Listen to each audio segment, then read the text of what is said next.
guys, welcome to a quick video, maybe-ish, on a battle report on playing Warhammer 40k with 15mm miniatures on a small scale, and we'll be using the Hordes of the Things rules. I've posted in various forums on Thingiverse and on my Patreon, etc. about playing it this way. A few people have asked me for a battle report. Not had much of an opportunity, and finally did this weekend. Played a game with my children, Orks versus Marines. I'm not going to go into the ins and outs of the rules. They will come up as we go through the video and the battle report, but the primary reason I use them is because they're so simple. Whilst designed primarily for fantasy, there's nothing to stop you using them in a space scenario. They use a really small board. The standard board is 2 foot by 2 foot, or 60 centimetres by 60 centimetres, depending on where you are in the world. Units are very generic, so it's easy to make a simple force, and it uses standard D6 dice, so it's ideal for getting kids into gaming because it's really simple rule set. It's really easy for them to understand, not much stopping and starting, quick easy dice rolls. The worst thing is there's a few charts to compare the different forces and units, and they have some basic modifiers. So a hero with a sword is a bit stronger than a generic knight with a sword, or a spearman, etc. But really easy to compare with in the manual. So with that, let's get on and have a look at the units involved. So looking at the units, first up we've got the Space Marines. These are classic Ork Trader Marines. We've got 7 units of Marines, one being a command. You can see the guy at the front there with his power fist. And in the back you can see they have 3 Predator tanks. I use Little Army Builder for Hordes of the Things. It just enables you to quickly pull together your army points, maximum of 24. We've got 23 here. And it gives you a chart layout on movement and modification factors against other unit types and how far they can shoot, etc.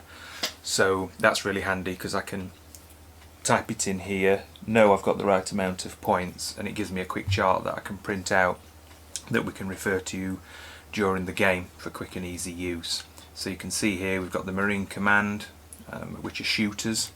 Assault Marines, 6 units of, which are also shooters, and 3 Predator tanks, which as far as the Horde of the Things rule sets go are artillery. So artillery is anything from a catapult, a cannon, or in this case a tank. Moving on to the Ork boys, exactly the same, similar scenario. 6 lots of boys, 1 unit that are boys that are the leaders, the command knobs, and 3 Ork tanks. Again, if we look at that in the Hordes of the Things builder to print out, it's the same thing. They are actually the same units, they're just different names. That's one of the things that makes Hordes of the Things so simple, but also I suppose one of its criticisms when people will move on to more difficult rule sets, that shooters are just shooters. There's no distinguishing factors between them. If we drop back to the fantasy example, there are things such as Orc archers as the same as a skeleton archer, and I think we all know from our lore from fantasy that an elven archer you would expect to be more agile and more accurate than an undead skeleton archer, but in Hordes of the Things a unit is just a unit. So shooters are slingers, bowmen, in this case a Marine or an Orc with a bolter or a stubber. They're all just the same thing, but it keeps the rules simple. You can see the movement over the different types of terrain: road, good going, bad, and the river. You notice the tanks can't go over bad going, so that's really big rocky hills, they can't go through them. A Marine could climb over it, but the tank is going to have to drive round. You can see there factors and modifiers to your roll, because everything in combat and doing things is just rolling a d6 and then you add a modifier. That's our layout. It's very equal. The armies are even for the kids, so there's no arguing. I've picked the same unit types. Okay, so let's take a look at the battlefield. here it is. It's, I think I mentioned before, 2 foot by 2 foot square. In the top right we have some high ground that is segregated off by a river, and there's some rough going terrain just below that. The bottom right hand side is all open plain. There's nothing there of any particular note, it's all just flat ground, good going. The top left, there is a small forest in the bottom corner. There's some natural rock formations to the right, and then a small bit of open ground to the top left middle.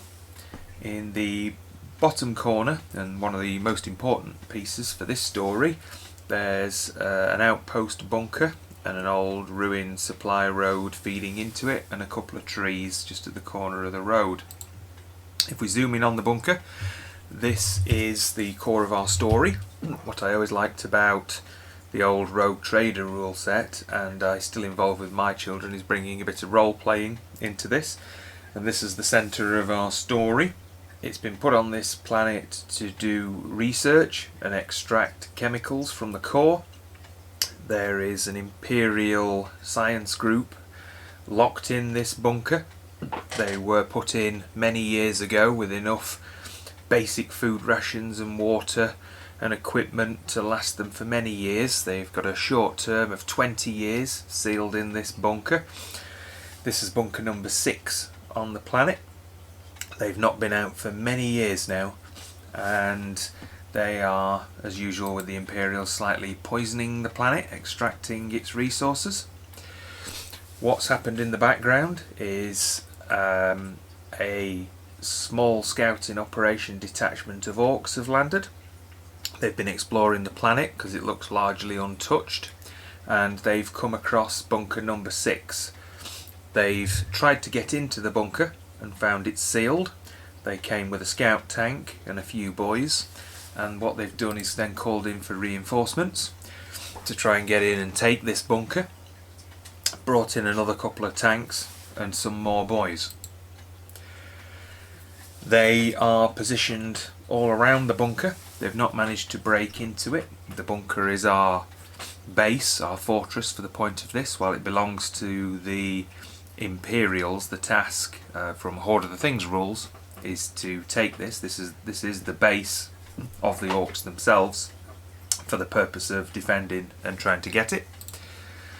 They've left the small scouting detachment in the woods, which, if you remember our map, that was in the north-west, in the top left-hand side of the map. Small road here leading up to the bunker, mostly ruined, but it's still there and it will class as good going.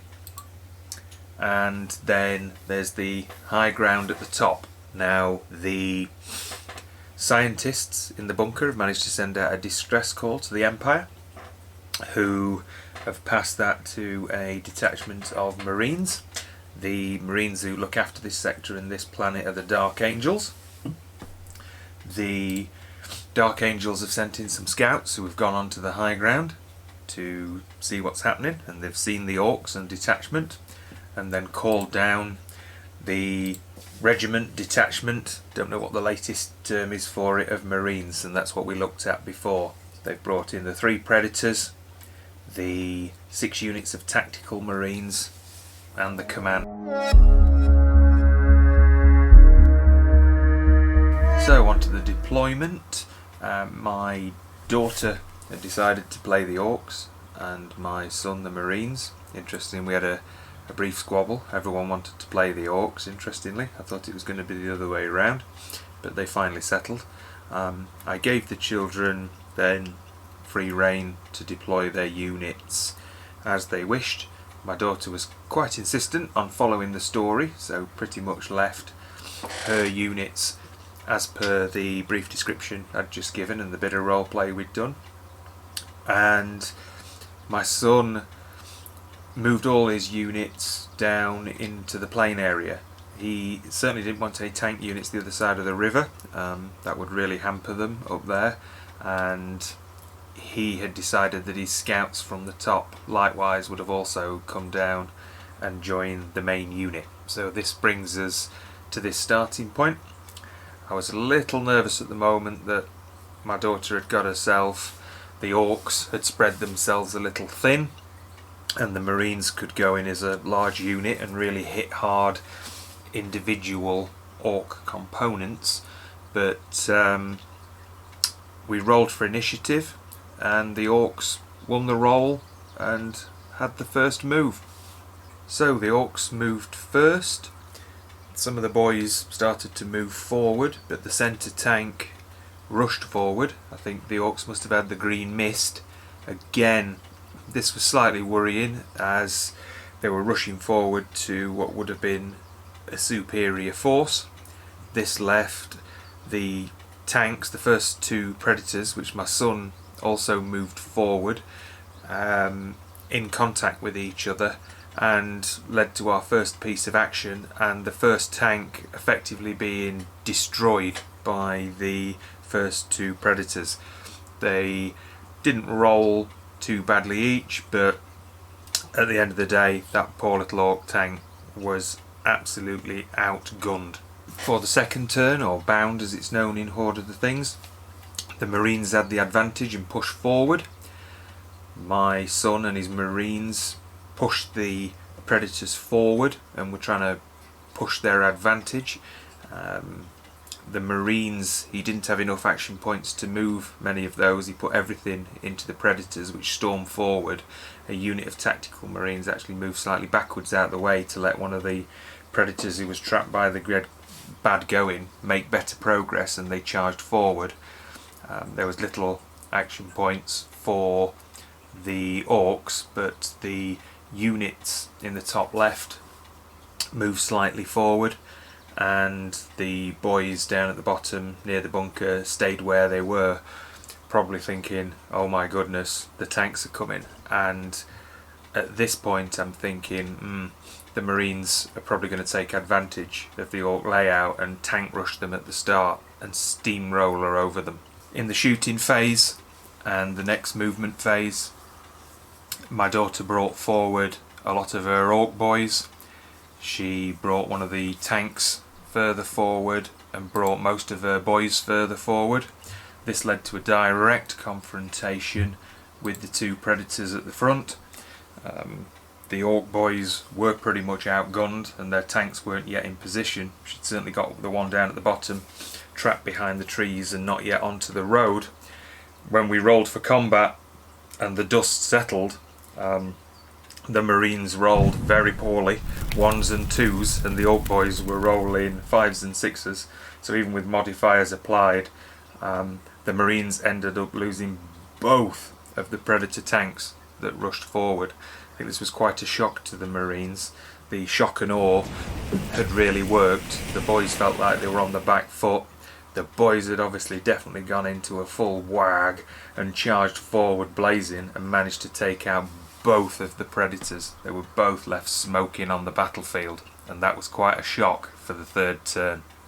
So for the opening of the next turn, the Marines are now really on the back foot from what seemed like a commanding, domineering position with first kill. A couple of bad rolls of the dice have really put them in a sticky situation. They've only got one tank left. Their troops haven't moved that far forward.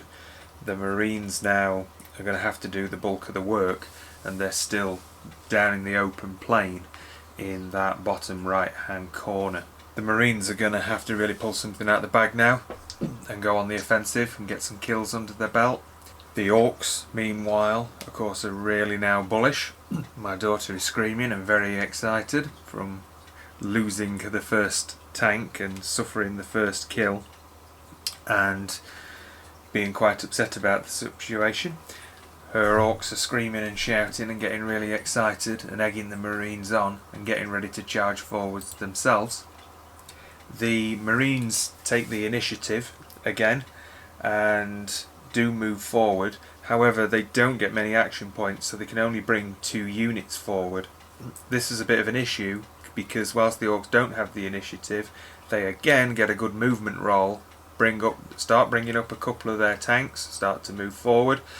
The one stuck behind the tree moves onto the road for good going.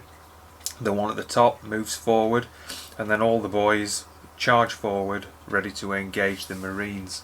The Marines, of course, are instantly outnumbered again and are surrounded by boys. They've got boys on their flank, the two tanks behind each other, and it turns into dice carnage and combat. The result of this combat is both squads of Marines are wiped out and killed.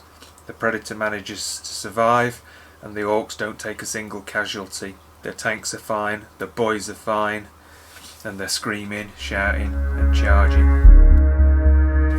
At the end of that turn and into the start of the next, the Marines again, still on the back foot, not doing well, end that turn worse than they did the previous awful turn. Into the next turn, the Ork boys roll and have the advantage. They make their move.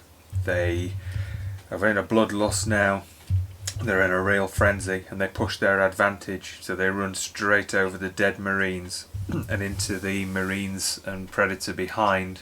A small tank at the bottom swings round down under the tree, coming into the flank of the Marines that are in the bottom right hand side as well, just coming in with shooting range. The Marines themselves make this their last stand. They move forward, they come into rough ground, they swing in from the bottom and try and take on the boys as a last stand. It looks pretty good. They've got a Predator, they've got 4 tactical squads in their command against 4 squads of boys, but don't forget the tanks have just come into range at the top and bottom as well. So the situation is worse than it looks, but it's the absolute last stand for the Marines now. They roll, and again, some of the Marines roll okay, some don't. The Ork boys are still absolutely on fire with their dice and pushing their advantage. The Predator explodes and is taken out again with hits from the Ork tank and the Ork boys presumably throwing their nades. A group of tactical Marines that had made it up onto the rough going are also absolutely shot to pieces by the boys. The Orks at this point keep going, charging forward in the next movement turn. The Marines are trying to hold their ground. They've still got their commander. They're trying to hold steady. For the Emperor, they're holding their ground. The Ork tank rumbles forward at the top and rams straight into the rough going. Its tracks grinding into the boulders and almost coming off, and it's stuck. But it does that just to get the absolute last shot on those Marines at the back of the rough ground in the middle.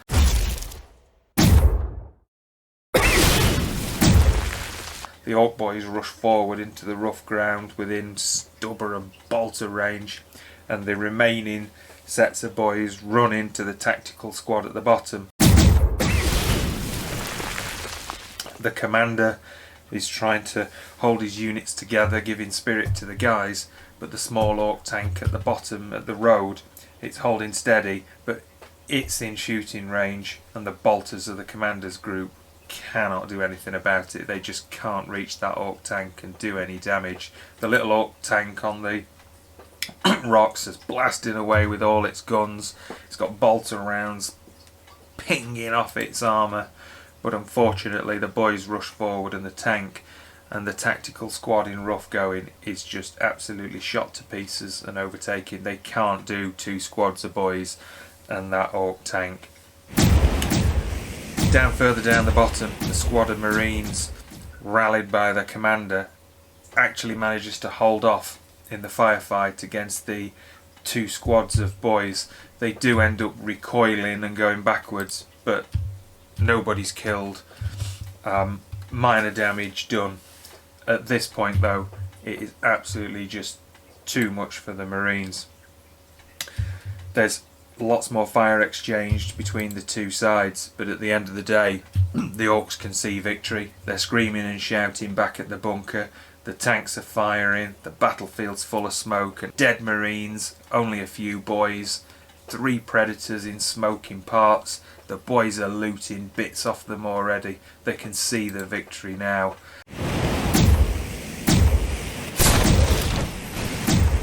The boss is happy. He's ready to use what's left of his tanks to bust in that bunker. the Marines unfortunately retreat and leave the battlefield in disgrace.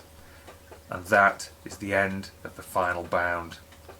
Orks win, Marines trounced. The boys have their bunker, they've got the prize. Lost a tank, no boys, absolutely fantastic.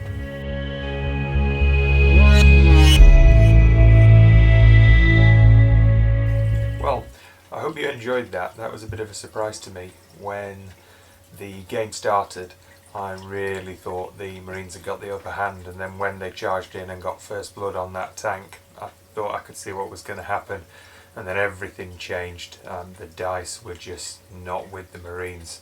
I have a very happy daughter with her Orks, and my son's not too happy. Already demanding a rematch though, so watch this space. You might see round 2. If you're interested in some of the models, some of them are free on Thingiverse. They're all 15mm scale, and some are on my Patreon. I will put links in the video down below on how to get these and onto some of the other resources mentioned. So hope you enjoyed that as much as I did. Thanks a lot. Bye.